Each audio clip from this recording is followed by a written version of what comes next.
Good morning, everybody. It's about 1:20 in the morning here in Sierra Vista, Arizona. I'm Michael DiCarlo, and this is DiCarlosDanger.com. Uh,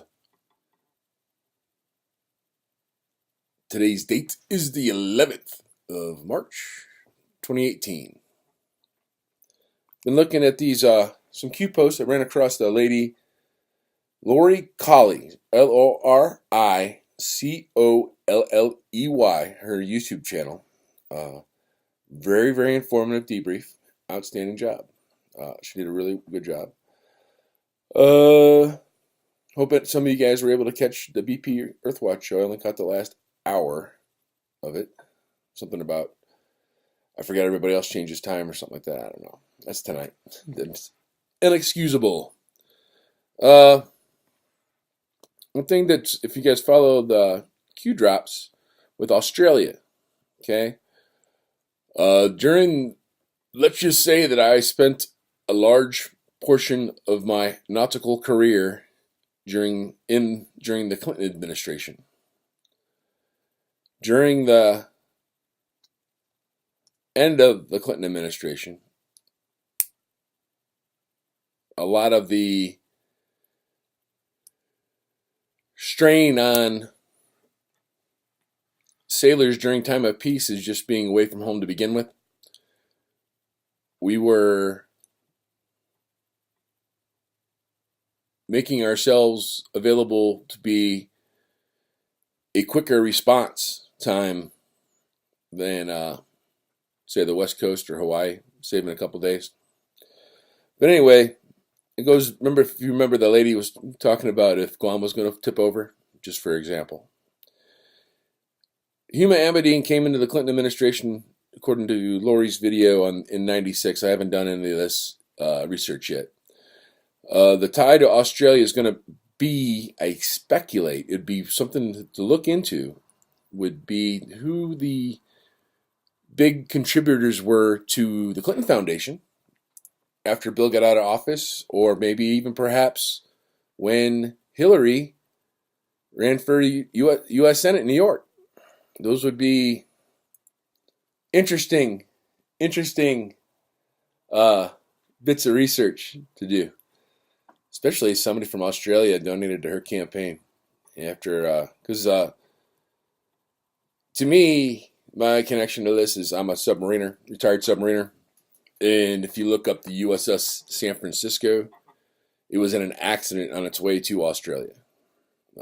They used the wrong chart. They didn't have the right sounding. Once had a very wise man tell me, the only thing that you know, especially on a submarine, is what's underneath you. That's the only thing you know for sure. You can go over there and check it, the machine, listen to it, time it. Done that plenty of times. Plenty of times during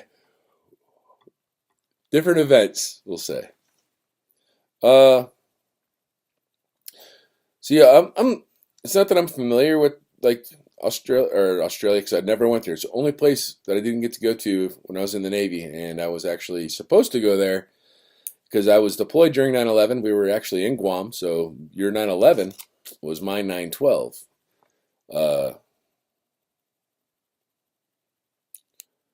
So we didn't get to go. But it goes, a lot of this trade stuff, security stuff, right? It goes with the Five Eyes program. Who's paying for who? I mean, we're paying for it all because the CIA is funding all this shit, probably. But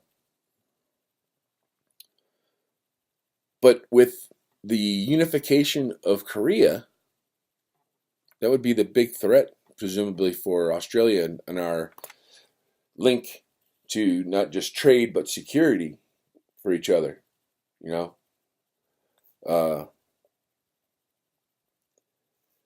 it's gonna be interesting. Going to be interesting.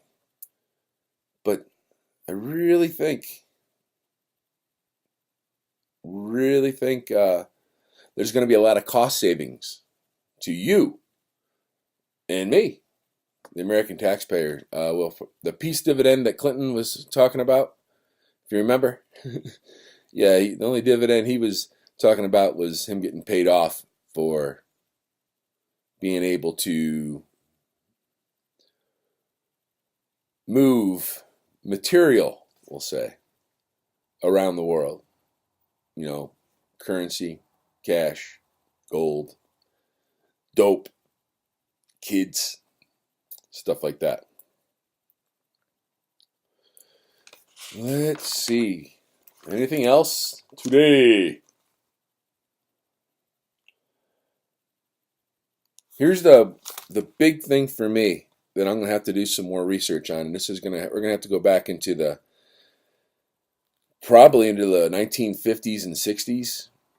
You got to remember who all the all the Muslim countries aligned with Hitler, right?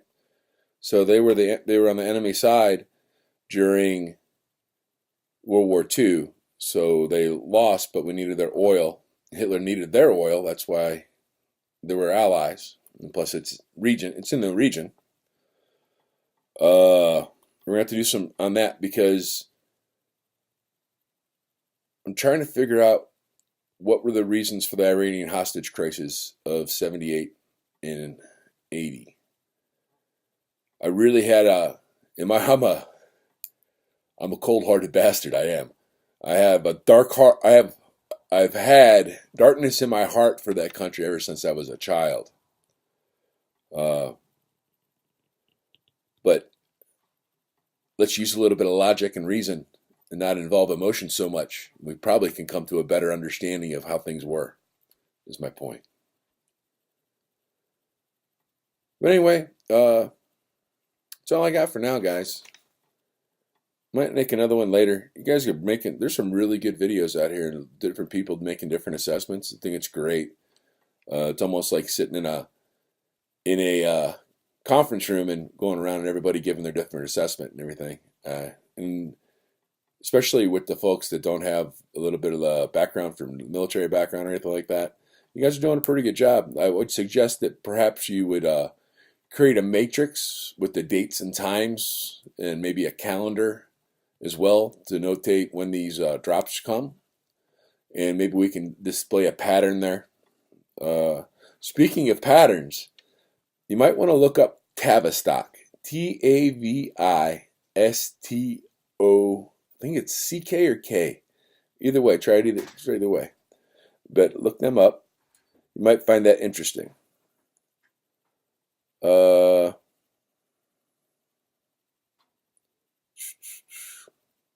anyway, I think that'll about do it for right now. It's Michael DiCarlo signing off. Wishing you all peace, happiness, a little bit of chicken grease, and whatever. But God bless you all, and may you have peace in your heart, and help out your neighbor. Take care.